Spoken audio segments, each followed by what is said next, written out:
Baik, kemarin kita sudah belajar tentang hewan. Sekarang masih ada kaitannya ya anak-anak. Kenapa ibu menggunakan baju ini? Hewannya itu mereka hidupnya itu di alam. Jadi di alam memerlukan makanan dan air juga. Nah, minum apalagi? Air. Seandainya tidak ada air, kita tidak bisa minum. Ya, tidak panen. Yang jelas kalau tidak ada air, semua makhluk hidup di sekitar kita akan termasuk kita, karena itu ekosistemnya manusia juga perlu hewan.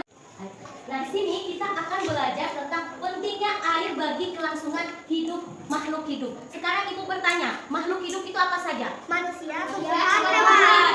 Oke, pintar semua ya, berarti masih ingat pembelajarannya kemarin. Karena ini saling berkaitan. Kalau begitu, nah sekarang kita akan lihat bagaimana sih fungsinya itu bagi kehidupan manusia. Ibu akan buka videonya, tolong dilihat sebentar ya.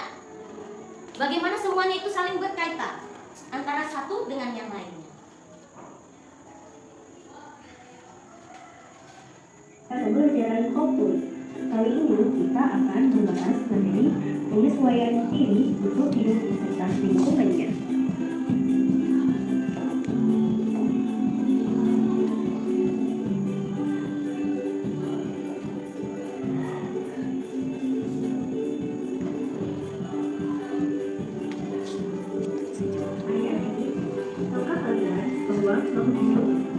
Yang pertama, kulitnya agar terhindar dari musuhnya. Kedua, Bentar ya, tadi ada hewan apa namanya? Bunglon. Nah, mengapa hewan bunglon itu bisa berubah warnanya ya? menghindar dari musuhnya. Iya, karena untuk menghindar dari musuhnya. Berarti maksudnya di sini bunglon ini apa? Dia pintar beradaptasi dengan lingkungan sekitarnya. Nah, kita lihat ya bagaimana dia berubah ya. mampu mengubah warna kulitnya agar terhindar dari musuhnya.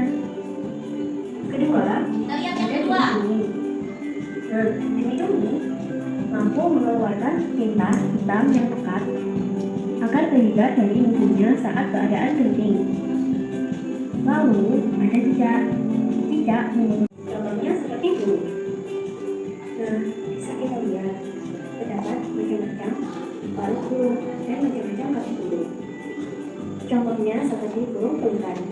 Burung pelikan hidup di daerah pantai. Seperti yang kita lihat, burung pelikan memiliki paruh yang berbentuk seperti kapal agar dia mudah menangkap musuhnya yang berada di dalam air. Lalu terdapat burung pelatu. Burung pelatu memiliki paruh yang kuat. Nah, sebentar ya. Jadi bentuk-bentuk tubuh makhluk hidup itu ternyata memiliki apa fungsi. Kenapa cicak tadi dia memotong? Agar mengalihkan perhatian musuhnya. Lalu kenapa yang ibu pakai ini kan lebah? Lebah bisa menyengat. Nah, itu bisa menyengat misalnya. Hap! Lalu lari musuhnya. Kenapa itu? Ayo.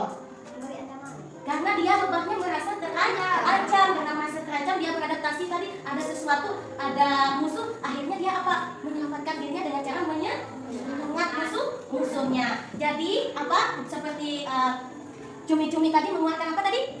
Tintanya, menyemburkan tintanya karena ada musuh. Misalnya ada yang datang mau menggigit hiu, dia semburkan tintanya, terkena hiunya, mundur, dia tidak berani lagi ya anak-anak. Nah, kemudian misalnya lagi tadi burung pelatuk dengan apa ini namanya?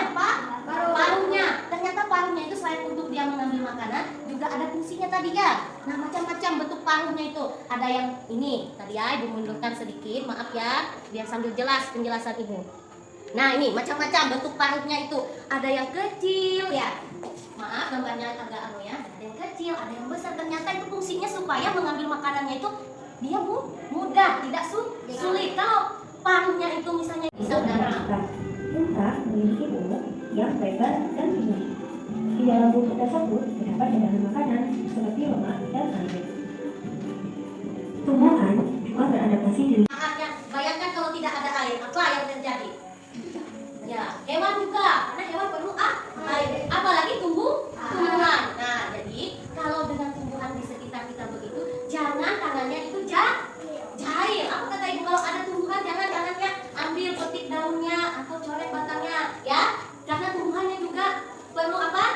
Perlu untuk hidup sama seperti kita manusia. Sekarang ibu ada beberapa soal tentang silang. Siapa yang pernah main TTS? Oh ya, dengan Gibran, maju ke sini biar pas kelompoknya dua-dua. Ya, maju ke depan. Videonya tadi atau pelajarannya masih tentang air dan saling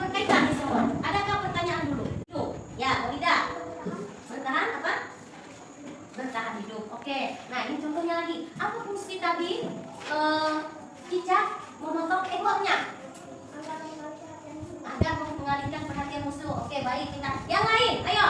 Apa fungsi bambu tadi menyimpan airnya di dalam batangnya itu? Kalau musim kemarau, supaya nanti air tetap hidup. Iya, ada lagi yang lain. Apa, Sekar? Ada. Lalu misalnya lagi, apa fungsi cumi tadi menyemburkan tintanya? Ada yang masih ingat? Agar menghindar dari musuhnya. Oke, sebelah sini, ayo semangat. Masih, berarti ini mau langsung jawab soal. Satu, baca Adril. Yang mendatar. Nah, berarti dia mendatar di sini. Apa tadi penyesuaian tuh? Penyesuaian makhluk hidup terhadap lingkungannya apa? Ya, pintas, hebat, adaptasi. Isi di bagian atas. Teka-teki silangnya. Isi pada bagian atas. Isi pada bagian atas di sini. Nah, baru nanti kamu isi lagi yang menurun. Adaptasi. Maksud apa lagi yang menurun? Nah, burung yang punya paruh tajam dan runcing biasanya memakan apa? Menurun ke bawah. Jelas sudah? Ada pertanyaan? Kalau ada yang bingung bisa nanti ibu datang ke mejanya masing-masing. Tidak mau jawab dua mendatar, cari nomor di sini. Gimana? Nah, ya. Ini ya pintar. Paham sudah? Notasi. Cari yang mudahnya dulu, nanti yang sulitnya. Misalnya ada yang belum diingat nanti lah. Nih. Sudah Candy? Isi di atas ini Candy. Adaptasi. Mendatar. Ya kalian dua mana? Adaptasi. Berdua ini kelompok. Ya tadi berdua kelompok. Nanti yang nggak kompak. Iya apa? Iya betul. Adaptasi. Nah, ini Evan. Tahu nggak Evan? Oh, ini cepat betul punya Evan. Nah, oke ya betul. Iya benar. Benar melihat. Oh ya, nih bagaimana cepat sekali kelompok gimana nih, Gavin? Sabar dari jawaban. Apa mendatar Pak? Dari dulu. Mendatar. Ulah kamu masih bisa menggunakan apa? Bisa. Lihat kamera ibu. Perkenalkan, kami dari kelas 5A ingin mempresentasikan hasil kerja kelompok kami. Perkenalkan, nama saya Muhammad Adil Ilham. Nama saya Maulida Kawati. Nomor 1. Penyesuaian diri makhluk hidup terdampak di lingkungan dinamakan adaptasi. 2. Bunga mawar dan kaktus memiliki pertahanan diri berupa diri. 3. Kemampuan tumbuhan mengubah warna kulitnya dinamakan mimikri. Menurut 1. Burung yang punya paruh tajam dan runcing biasanya memakan daging. 2. Cumi-cumi melindungi diri dengan cara mengeluarkan tinta. 3. Unta memiliki ciri khusus berupa punuk untuk menyimpan cadangan air. Oke, tepuk tangan untuk teman-temannya.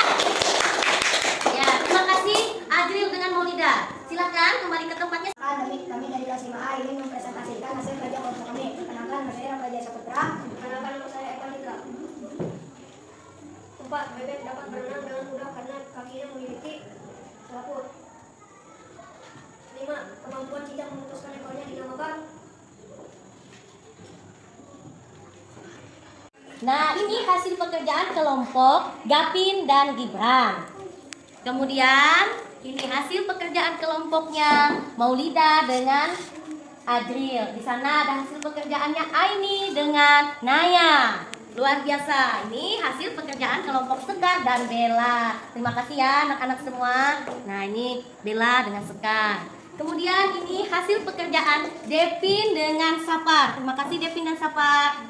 Nah, kemudian ada juga hasil pekerjaan kelompok Candy dengan Naya. Terima kasih kerjasamanya Candy dan Naya. Ini yang terakhir hasil pekerjaan kelompok dari Evan dengan Rafael. Terima